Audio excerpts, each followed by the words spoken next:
നമ്മുടെയൊക്കെ ലൈഫിൽ നമുക്ക് ആരൊക്കെയൊക്കെ ഉണ്ട് എന്നൊക്കെ തോന്നിയൊരു സമയമൊക്കെ വരുമല്ലോ. അത് കഴിഞ്ഞിട്ട് നമ്മളെ അവരൊക്കെ ഇട്ടേച്ച് പോയി കഴിഞ്ഞിട്ട് നമ്മുടെ ലൈഫിൽ സന്തോഷവും സമാധാനവും ഒക്കെ കണ്ടുപിടിക്കാനുള്ളൊരു യാത്രയുണ്ടല്ലോ. അങ്ങനെയൊക്കെയുള്ളൊരു യാത്രയിലോട്ടാട്ടോ ഞാൻ നിങ്ങളെ കൊണ്ടുപോകുന്നത്. ഇപ്പം ഞാൻ എൻ്റെ ഹാപ്പിനെസ് തപ്പിയിട്ടുള്ളൊരു ഓട്ടത്തിലാണ്. ഈ കാണുന്ന 2 കുഞ്ഞുമക്കളെ കണ്ടോ, അവരാണ് എൻ്റെ ചേച്ചിയുടെ പൊന്നോമനകൾ.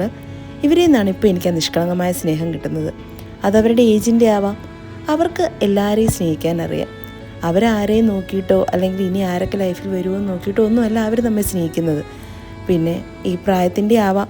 ഒരു പ്രായമൊക്കെ കഴിഞ്ഞ് എന്തൊക്കെയോ ആയി അല്ലെങ്കിൽ ആരൊക്കെയോ ആയി എന്ന് തോന്നലൊക്കെ വന്നു കഴിയുമ്പം വേറെ എന്തൊക്കെയോ നമ്മൾ ചെയ്തു കൂട്ടുന്നു. പിന്നെ നമുക്കൊരു തിരിച്ചറിവ് വന്നിട്ട് കാര്യമുണ്ടോ? ഇല്ലെന്നാട്ടോ എനിക്കിപ്പോൾ തോന്നുന്നേ. അതുകൂടാതെ ഇവരുടെ ഈ ഏജ് കഴിഞ്ഞിട്ട് പുതിയ പുതിയ ആൾക്കാരുടെ ലൈഫിൽ വരുന്നു, അല്ലെങ്കിൽ പല പല സ്റ്റേജ് ചെല്ലുമ്പം ഇവർക്ക് പുതിയ ആൾക്കാരെ കണ്ടുമുട്ടുന്നു. അപ്പോഴൊക്കെ അവരുടെ ഈ സ്നേഹത്തിൻ്റെ അളവ് കുറയുമായിരിക്കും അല്ലേ?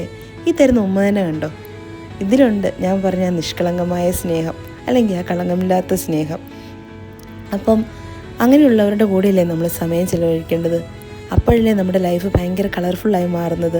ഇതൊക്കെ എനിക്കിപ്പോൾ മനസ്സിലാൻ തുടങ്ങിയ കാര്യങ്ങളാണേ.